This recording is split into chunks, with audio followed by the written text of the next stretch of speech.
Magandang hapon, Harleen. Ano ba ang naging assessment ng senador at ng mga otoridad? At ano ngayon ang susunod na hakbang ng PAOK? June, kung si Senator Sherwin Gatchalian ang tatanungin, ito na anya ang pinaka-violente na Pogo Hub na kanya nabisita kumpara sa mga unang nagalugad ng mga otoridad sa Pasay City at Bamban, Tarlac.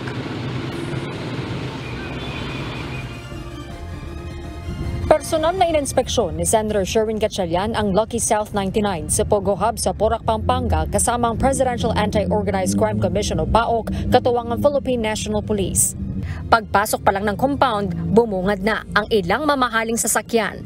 Dito ipinakita rin ng mga otoridad sa mambabatas ang mga natagpuan na pinaghihinalaang Chinese military uniforms. Ganoon din ang ilang gamit sa pagtutorture sa mga biktima. Masangsang na amoy naman ang sumalubong sa mga otoridad at sa mga miyembro ng media nang silipin ang ilang gusali kung saan sinasabing ginagawa ang iba't ibang uri ng scam. Sangkatutak na text busters at chargers ang naiwan sa loob na ginagamit umano sa text scams. Ilang electric bills din ang nadiskubre na nagkakahalaga ng 35 million pesos sa loob lang ng isang buwan. Pinasok din ng Maala KTV na entertainment area kung saan umano nangyayari ang sex trafficking. Sa second floor, naiwan pa ang mga damit pambabae sa mga dormitoryo. Ang ilang kwarto, may bakas pa ng dugo. Para kay Senator Gatchalian, iisa lang ang sindikatong nagpapatakbo sa mga iligal na operasyon ng Pogo sa Pilipinas. Nakitaan na rin kasi ng koneksyon ang Porac Pogo Hub sa nagalugad na Pogo Hub sa Bamban, Tarlac at maging kay Mayor Alice Guo. So may common personalities po ang Porac at saka yung Bamban. So binubuo namin po iyon, nakita na namin yung matrix, may mga documentary evidence na kami sa ilang mga tao. Kaya lang may mga beneficial owners na hindi natin nakikita sa mga SEC at saka PAGCOR documents.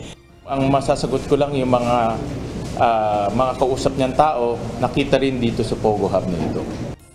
Bunsod nito, nirerekomenda ngayon ni Senator Gatchalian sa Department of the Interior and Local Government na pag-aralan na ang pagsuspinde kay Porac, Pampanga Mayor Jaime Capil. Para sa mambabatas, hindi na sana lumaki ang Pogo Hub kung naagapan ito ng alkalde. Nakakadismaya na ganito kalaking Pogo Hub, hindi niya nalaman. Nung narinig ko yung investigation ng provincial government ng Pampanga at sinabi niya hindi niya alam at hindi siya pinapapasok at si Kapitan hindi rin pinapapasok, dapat naging red flag na yan. Kung ang isang mayor hindi pinapapasok, kung ang isang kapitan hindi pinapapasok, magduda ka na. Dapat magsumbong ka na sa polis, hindi yung tatahimik ka.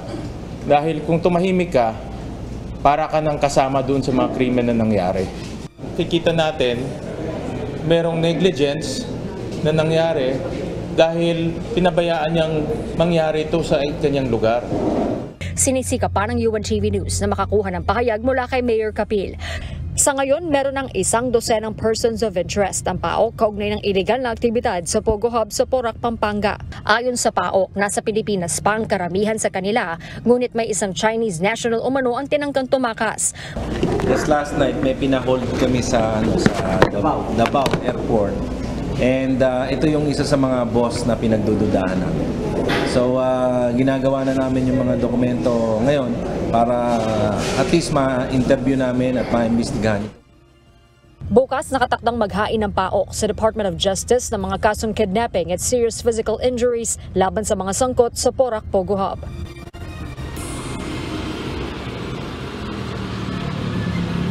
June, posibleng mabuksan na bukas yung 53 vaults doon sa loob ng Pogo Hub sa Porac, Pampanga matapos sa maghain ng PAOK ng motion to break open sa korte. Habang mag-a-apply din ng PNP Criminal Investigation and Detection Group o PNP-CIDG ng warrant to examine computer data para naman mabusisi yung mga impormasyon na nandoon sa mga computer na nakumpiska sa loob ng Pogo Hub o tinatawag nilang scam farm. Samantala, June, na plano naman ng PAOK na gawing eskwelahan yung Pogo Hub dito sa Porac, Pampanga sa oras na mapasakami ito ng gobyerno yung property ng buong Pogo Hub sa Porac. At yun muna ang update mula dito sa Porac, Pampanga. Balik sa June. Yung sinasabi mo kanina, Harleen, na mga personality o sinasabi ng PAOK kanina na mga personality na magkakaugnay, ito bang mga personalidad na ito ay meron ng kinasangkutan dati na kontrobersiya? Jun, kung doon sa mga personalidad mismo, no, ay limitado pa yung ibinigay sa atin ng PAOK dahil ongoing yung kanilang investigation at doon nga sa pag-verify ng kanilang tinatawag na matrix na nagdudugtong o nag-uugnay doon sa Pogo Hub sa Bamban at dito sa Pogo. Pero kung sinasabi, Jun, ni na Senator Gatchalian ay yung mga kausap o mga naging kasosyo ni Bamban Tarlac Mayor Alice Guo ay nakita rin dito sa mga personalidad na nag-ooperate ng illegal dito sa Pogo Hub sa Porac, Jun. Sinasabi nga diyan kanina parang mas masahol pa ito doon sa Bamban Tarlac. Kaya sinasabi nga nila na dapat ding managot yung mayor ng Porac. Harleen. Yan, Jun, yung basis ng panawagan nga ni Senator Gatchalian sa Ombudsman at sa DILG na tingnan na rin yung posibilidad na isuspend ang alkalde dito sa Porac, Pampanga para gumulong yung investigasyon at makita nga yung kanyang allegedly nakikita ni na Senator Gatchalian na pagkukulang o negligence dito sa illegal na operasyon ng Pogo sa Porac, Jun. Yung bang mga sinasabi mong mamahalin na sasakyan na yan, alam na kung sino-sino yung may-ari. Maaari, siyempre, kung mo yan ay malalaking tao rin, hindi siyempre ipapangalan sa kanila kung titingnan natin yung ganung sistema, Harleen. June, as to yung mga owners ng mga nakita natin kanina sa loob na mamahaling sasakyan ay hindi pa rin inilabas ng PAOK dahil parte yan ng kanilang ongoing investigation. Pero patunay na ito na talagang ang malalaking tao o talagang may mga malalaking pera yung mga nag-ooperate doon mismo sa loob ng Pogo Hub sa Porac, June. Yung sinasabi nila na beneficiary nito na kumbaga hindi pa nila alam kasi mahirap matukoy. Ito ba yung mga parang player yan ng Pogo dito sa Pilipinas? Ito ba yung mga Pilipino rin o mga banyaga rin, Harleen?